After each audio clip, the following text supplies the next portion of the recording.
within that. Okay.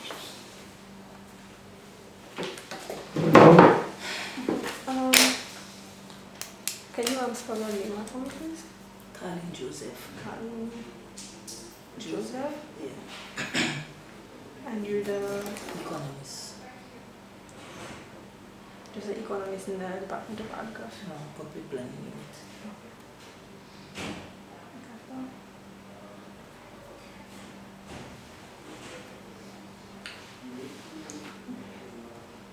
Okay, so we can start from the beginning. How dependent would you say we are as a country on agriculture? Okay, as a country, we are heavily dependent on agriculture for our food supply. Agriculture is also helps to reduce employment in our rural communities, because most of the farming activities takes place in rural communities. Also helps in the reduction of crime, because when more young persons are involved in the production of agricultural commodities in rural community, it creates employment and so reduces the level of crime. So as a country, are dependent on agriculture for our food, for employment, for reducing poverty. Well, with regards to tourism, as a country, we are heavily dependent on the tourism sector. As you know, tourism is a major revenue earner for the country. And it also serves as a market for the agricultural sector. Farmers are able to sell their produce to the various hotels.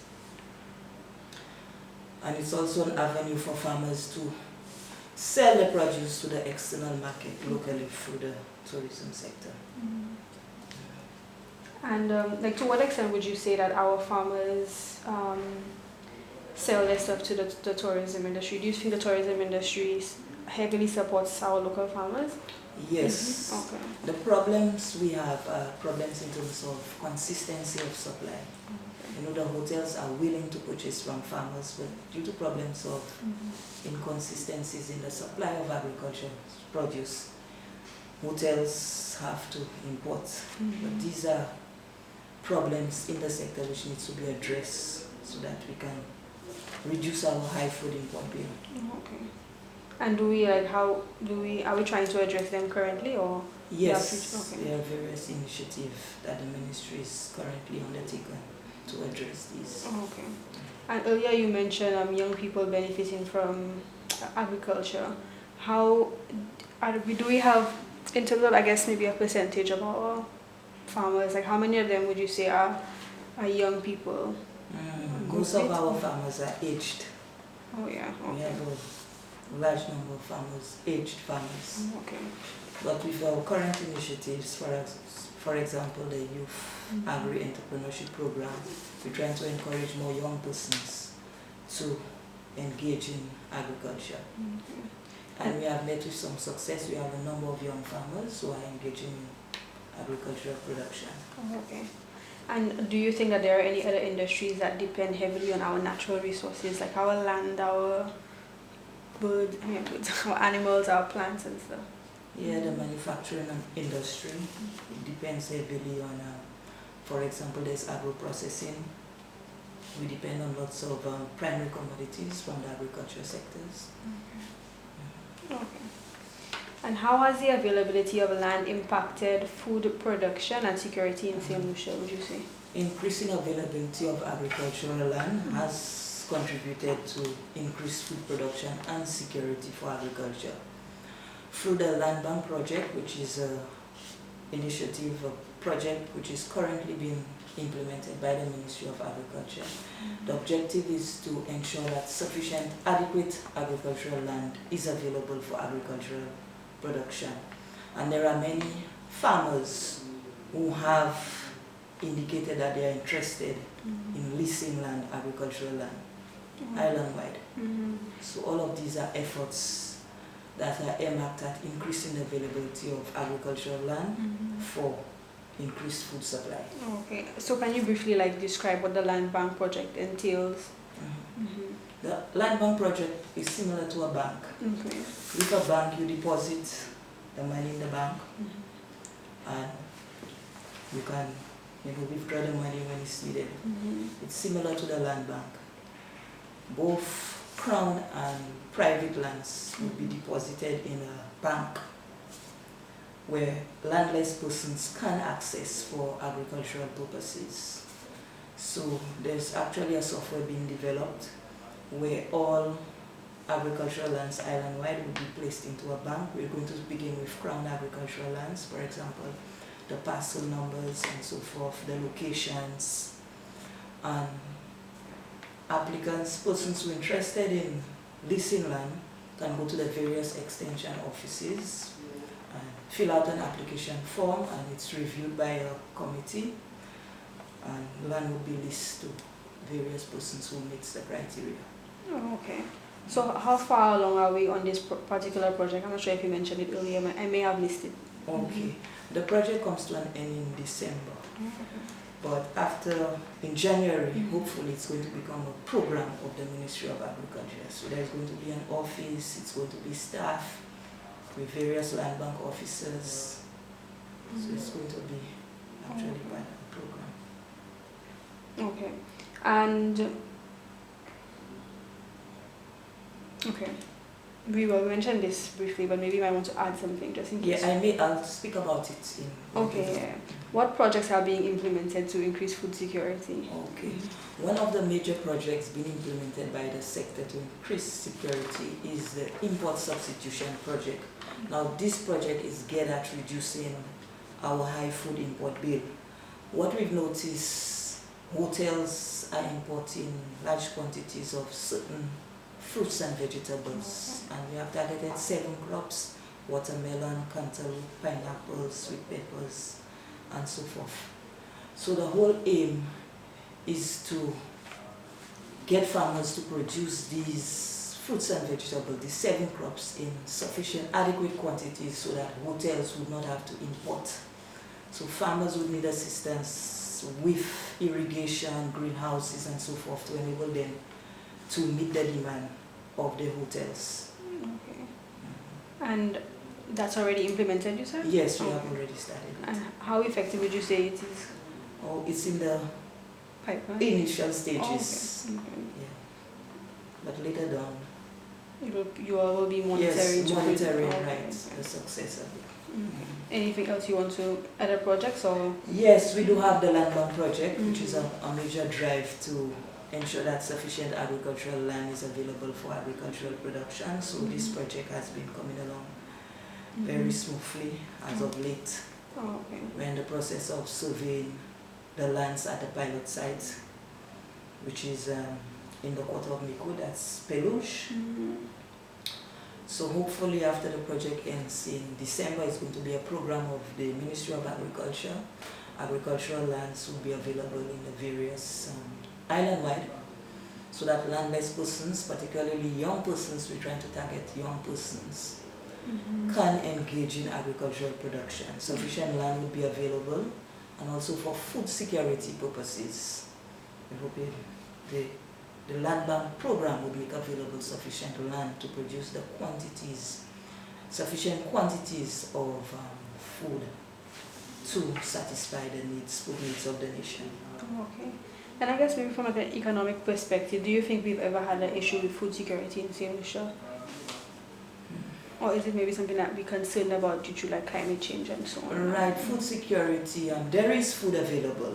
If you look at our local markets, there are lots of fruits, vegetables, and so forth, ground provisions.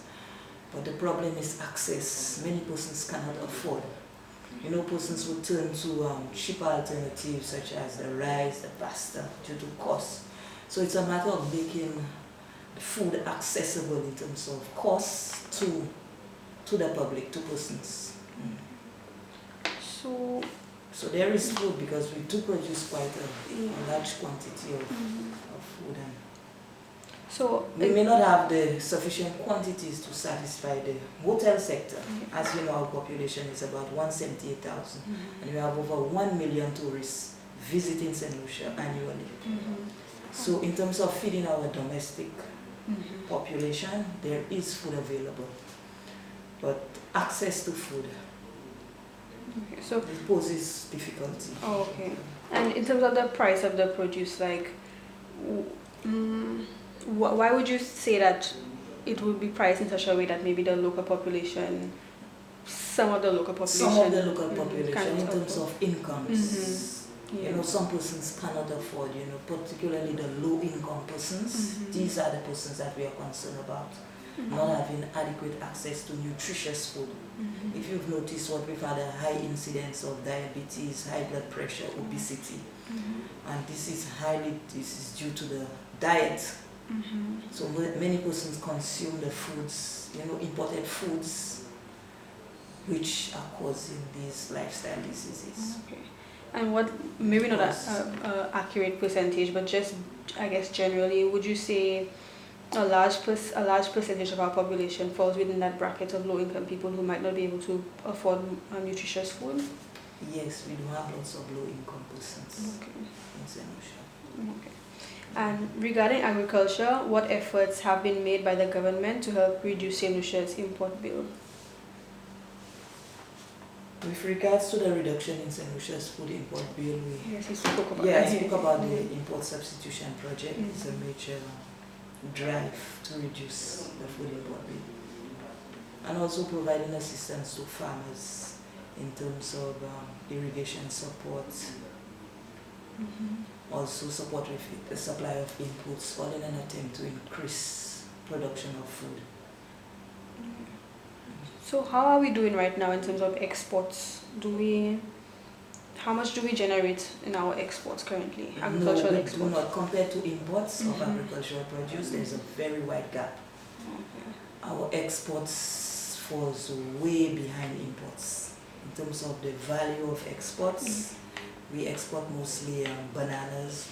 We export a few agricultural crops such as breadfruit. Our major ones are breadfruit, plantain, avocados, a few mangoes, but in terms of the quantity and value, it is not very significant. Is there a high demand, would you say, is there a high demand for land for agriculture, housing and tourism development currently? Yes, there is quite a high demand for agriculture. There is quite a high demand for agricultural land. You know, lots of persons have indicated interest in leasing land for agricultural purposes, and we're hoping to make adequate amounts of land available for a person which is wishing to engage in agricultural activities. Okay. So how do you know of any the initiatives that will be put in place to do that? The land bank project. Okay, that's okay.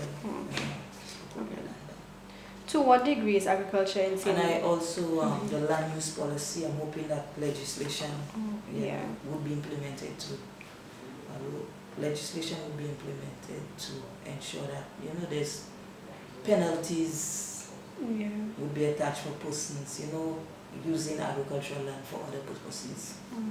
Okay. So I guess the agricultural land, it will be land that has been put aside by the government specifically for agriculture.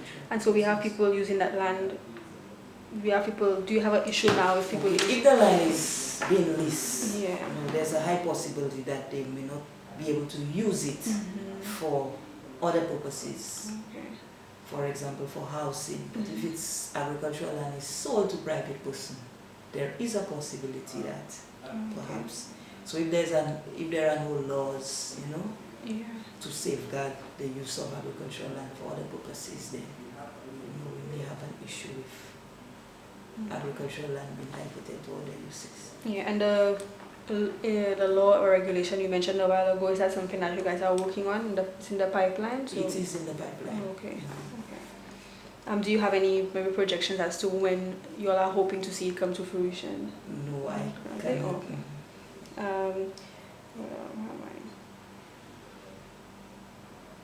To what degree is agriculture in St. Lucia affected by the effects of climate change from an economic perspective? The agricultural sector has been negatively affected by climate change, increasing intensities of hurricanes and drought. Resources for increasing food production has to be diverted to rehabilitation efforts, and we have seen it. For example, Hurricane Thomas Tropical Storm Kirk and so forth did devastation to lots of agricultural farms, to many farms. So resources had to be diverted for replanting efforts for the supply of input, which could have been used, for example, for other purposes, such as greenhouses and so forth, which would have enhanced or increased food production. Okay. So in terms of costs, there has been a negative effect. Okay. But we have gotten support from friendly governments to assist in the rehabilitation efforts. Do you, from your perspective as an economist, do you think the support is substantial, like it, or do you think that we require more, especially in terms of maybe? Yes, more support would have been good. It would have assisted farmers to a larger extent. Yeah. Okay. And in terms of like resilience, like preparing just in case something happens, a devastating thing happens in the future. Do you think we have enough funds are being put towards that? Yes, we have educated our farmers on the importance of storing water, for purposes of drought, installing irrigation systems on their farms. Due to climate change, we can no longer depend on rain for irrigating farms as in the past. So, farmers have been educated as the importance of preparing for disasters. Hurricanes, they are told there are certain trees they are encouraged to plant between, within their farms to reduce strong winds, and so reduce damages from hurricanes and so forth.